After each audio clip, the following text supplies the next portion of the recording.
الحمد للہ رب العالمین والصلاة والسلام علی اشرف الانبیاء والمرسلین اما بعد قال رسول اللہ صلی اللہ علیہ وسلم اذا سجد احدکم فلا یبرک کما یبرک البعیر ولیضع یدیہ قبل رکبتیہ۔ نماز ایک ایسا فریضہ ہے جو کہ ہر عاقل بالغ تندرست مریض مجاہد ہر ایک کے لیے وقت مقررہ پر فرض ہے۔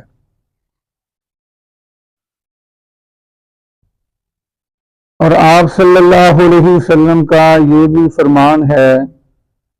کہ صلو کما رأیتمونی اصلی، نماز اس طرح پڑھو جس طرح کہ تم نے مجھے پڑھتے ہوئے دیکھا ہے۔ تو نبی کریم صلی اللہ علیہ وسلم کی نماز وہ احادیث میں اس کا طریقہ کار وہ موجود ہے،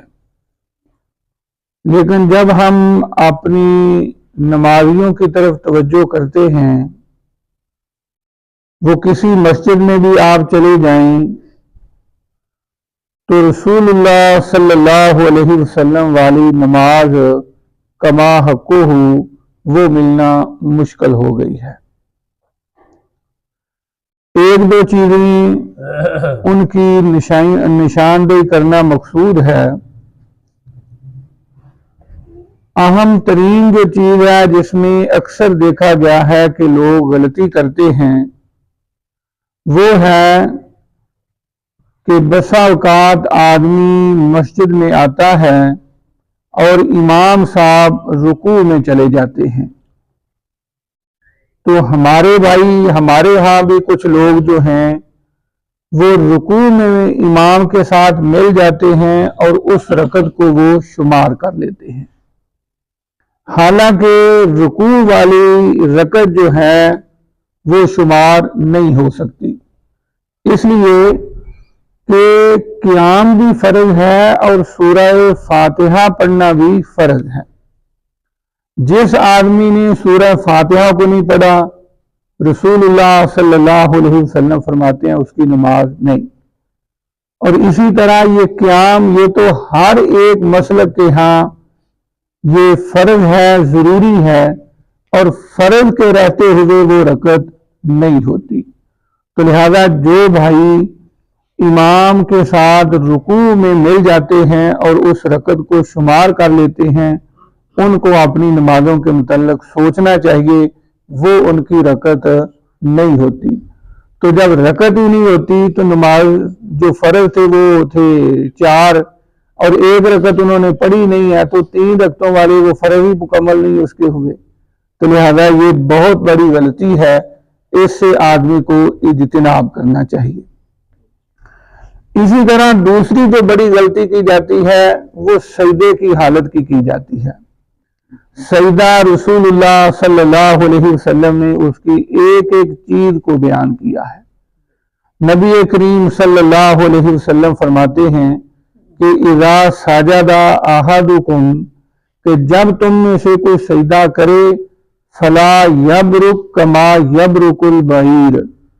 تو وہ اس طرح نہ بیٹھے جس طرح اونٹ بیٹھتا ہے۔ فرمایا ولیضع یدیہ قبل رکبتیہ،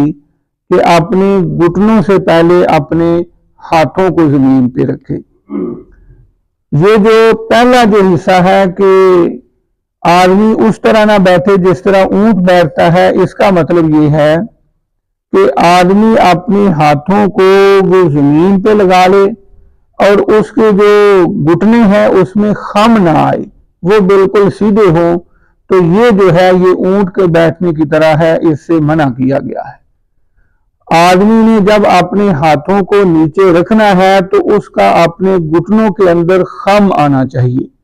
تو یہ رسول اللہ صلی اللہ علیہ وسلم بتا رہے ہیں۔ اب ہم میں سے کچھ لوگ جو ہیں وہ پہلے اپنے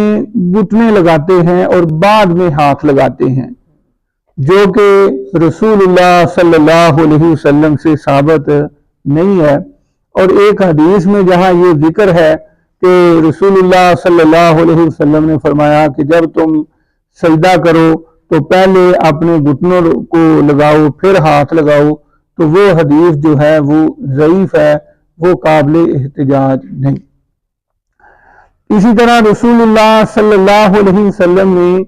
سجدے کی حالت میں یہ فرمایا کہ امرت ان اسجد علی سبعۃ اعظم، کہ مجھے حکم دیا گیا ہے کہ میں 7 ہڈیوں پر سجدہ کروں۔ اور رسول اللہ صلی اللہ علیہ وسلم نے ان اعضاء کی نشاندہی بھی خود کی ہے۔ فرمایا علی الجبہہ، یہ ماتھا جو ہے اس پر، واشار الی انفہ، اور آپ نے ماتھے کے ساتھ اپنے ناک کی طرف بھی اشارہ کیا، یعنی ناک اور ماتھا یہ دونوں جو ہیں یہ زمین پہ لگنے چاہیے۔ اسی طرح فرمایا والیدین والقدمین، یہ والرکبتین، 2 ہاتھ، 2 پاؤں اور 2 گھٹنے، یہ 7 اعضاء جو ہیں یہ زمین پہ لگنے چاہیے۔ پھر یہ جو ہاتھ ہیں ان کے متعلق رسول اللہ صلی اللہ علیہ وسلم نے یہ فرمایا ہے، یہ جو کونیاں ہیں کہ آپ صلی اللہ علیہ وسلم ان کونیوں میں اتنی کشادگی کرتے کہ جو بکری کا چھوٹا بچہ ہے وہ وہاں سے گزر جاتا، یا پھر آپ کے بغلوں کی جو سفیدی ہے وہ ظاہر ہو جاتی۔ تو لہذا اگر آدمی جو ہے وہ اکیلا نماز پڑھ رہا ہو تو اس کو اپنے بازوؤں کو پھیلانا چاہیے۔ جو ہاتھ کی انگلیاں ہیں یہ نارمل پوزیشن میں رکھنی چاہیے، جیسے ایک حدیث میں جو ہے کہ یہ اپنی انگلیوں کو بالکل ملا کے رکھو، وہ بھی صحیح نہیں ہے، وہ بھی ضعیف ہے۔ تو لہذا اپنی انگلیاں جو ہیں ان کو درمیانی کیفیت جو آپ کی عام حالت ہوتی ہے اس میں رکھنی ہے۔ اسی طرح جو پاؤں ہیں، پاؤں ان کی جو انگلیاں ہیں اس کی کیفیت یہ ہے کہ آپ کی جو دونوں ایڑیاں ہوتی تھیں وہ پیچھے سے ملی ہوتی تھی، اور آپ کی انگلیاں، پاؤں کی جو انگلیاں ہیں اس کا جو رخ ہے وہ قبلہ کی طرف ہوتا تھا۔ صحیح مسلم میں حضرت عائشہ رضی اللہ تعالی عنہا فرماتی ہیں فقدت رسول اللہ صلی اللہ علیہ وسلم لیلۃ، نبی کریم صلی اللہ علیہ وسلم کو ایک رات میں نے آپ کے بستر سے گم پایا، تو میں نے آپ کو ٹٹولا تو میرا ہاتھ جو تھا وہ آپ کے قدموں کی جو ہتھیلیاں ہیں ان پر لگا، تو آپ صلی اللہ علیہ وسلم کی جو ہتھیلیاں تھی وہ ہوا منصوبتانی، وہ گڑی ہوئی تھی، راسن عقبیہ، آپ کی جو ایڑیاں تھیں یہ دونوں ملی ہوئی تھی، پیچھے سے ملی ہوئی تھی، اور آپ کے جو قدموں کی انگلیاں تھیں ان کا رخ وہ قبلے کی طرف تھا۔ تو بھائیو یہ ساری جو صورتحال ہے، یہ ساری جو طریقہ کار ہے یہ احادیث میں مذکور ہے۔ اب ہم اپنی نمازوں کا حساب لگا لیں، کیا ہمارا سجدہ اس طرح ہوتا ہے؟ بعض بھائی جو ہیں وہ ناک ہی نہیں لگاتے، بعض بھائی جو ہیں وہ اپنی جو انگلیاں ہیں وہ زمین کے وہ ان کا قبلے کی طرف رخ نہیں ہوتا، بعض کے جو ہیں وہ ایڑیاں نہیں ملی ہوتی، وہ دور دور ہوتی ہیں، بعض جو ہیں انہوں نے اپنی جو کونیاں ہیں وہ زمین پہ لگائی ہوتی ہیں، بعض نے اپنے رانوں پر اس کو لگایا ہوتا ہے۔ تو یہ سجدہ جو ہے یہ رسول اللہ صلی اللہ علیہ وسلم والا نہیں۔ تو رسول اللہ صلی اللہ علیہ وسلم والی نماز پڑھنے کے لیے سجدہ بھی رسول اللہ صلی اللہ علیہ وسلم کے بتائے ہوئے طریقے کے مطابق کرنا ہوگا۔ تو لہذا نبی کریم صلی اللہ علیہ وسلم کا فرمان صلو کما رأیتمونی اصلی، نماز اس طرح پڑھو جس طرح تم نے مجھے پڑھتے ہوئے دیکھا ہے۔ تو لہذا آج کے بعد بھائیوں سے یہ گزارش ہے کہ آپ لوگ اپنی نمازوں کی طرف توجہ کریں اور رکوع اور سجدہ جو ہے اس کو اس طرح کریں جس طرح کے رسول اللہ صلی اللہ علیہ وسلم نے بتایا ہے، تاکہ ہماری نماز جو ہے وہ عند اللہ قبول ہو اور عند اللہ ہم ماجور ہوں۔ اللہ تبارک و تعالی ہمیں کتاب و سنت کو سمجھنے اور اس پر عمل کرنے کی توفیق عطا فرمائے۔ وما علیہ الا البلاغ۔